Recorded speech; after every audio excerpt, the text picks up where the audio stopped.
Winter season ആരംഭിച്ചതോടെ ഒമാനിലേക്ക് വിനോദസഞ്ചാരികളുടെ ഒഴുക്ക് തുടരുകയാണ്. ഒമാന്റെ കടൽ തീരവും അതുപോലെ പൈതൃകവും സംസ്കാരവുമൊക്കെ ആസ്വദിച്ചും അനുഭവിച്ചുമാണ് എല്ലാവരും മടങ്ങുന്നത്. കൊടും വെയിലാണെന്ന് തോന്നുമെങ്കിലും നട്ടുച്ചയ്ക്കും ഒമാനിൽ സുഖകരമായ കാലാവസ്ഥയാണ്. ഇളം തണുപ്പേറ്റ് കൈകൾ കോർത്ത് മത്രയുടെ നടപ്പാതകളിലൂടെ സമുദ്രക്കാഴ്ചകളും ആസ്വദിച്ച് ഒന്ന് നടക്കണം. ഒമാന്റെ സമുദ്ര പാരമ്പര്യം അറിയാനും സുഖകരമായ കാലാവസ്ഥ ആസ്വദിക്കാനുമായി വിദേശികൾ രാജ്യത്തേക്ക് ഒഴുകിയെത്തുന്നു. മത്ര കോർണിഷിന്റെയും പരിസരങ്ങളിലെയും മനോഹരമായ പ്രകൃതി സൗന്ദര്യമാണ് വിദേശികളുടെ കണ്ണിലുടക്കുന്നത്. സൈക്കിളിൽ പലരും മത്ര ചുറ്റിയടിക്കുന്നു.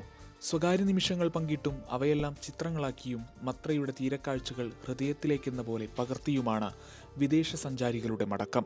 സുൽത്താനറ്റിന്റെ സാംസ്കാരിക സമ്പന്നത പര്യവേക്ഷണം ചെയ്യാനെത്തുന്ന സഞ്ചാരികൾ മറ്റുള്ളവരിൽ നിന്നും കേട്ടും പഠിച്ചും ചരിത്രാന്വേഷകരാവാറുണ്ട്. ഒമാന്റെ പൈതൃക സൗന്ദര്യം മഹത്തരമാണെന്ന് ലോകത്തിനു മുന്നിൽ ആവർത്തിച്ച് തെളിയിക്കപ്പെടുന്നതാണ് വർദ്ധിച്ചു വരുന്ന വിനോദസഞ്ചാരികളുടെ ഒഴുക്ക്.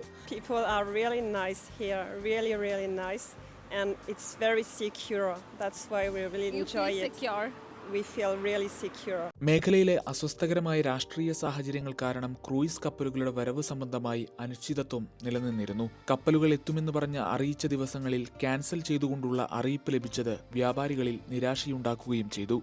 എന്നാൽ പ്രതികൂലമായ എല്ലാ സാഹചര്യങ്ങളെയും തോൽപ്പിക്കും വിധം സുൽത്താനറ്റിലേക്കുള്ള സഞ്ചാരികളുടെ വരവ് വർദ്ധിക്കുകയാണ്. ആതിഥേയപ്രിയരായ ഈ മനുഷ്യരും പ്രകൃതി ഭംഗിയും സുൽത്താനറ്റിന്റെ ടൂറിസം സാധ്യതകൾക്ക് മുതൽക്കൂട്ടാവുമ്പോൾ സഞ്ചാരികളുടെ വരവ് ഇനിയും തുടരും.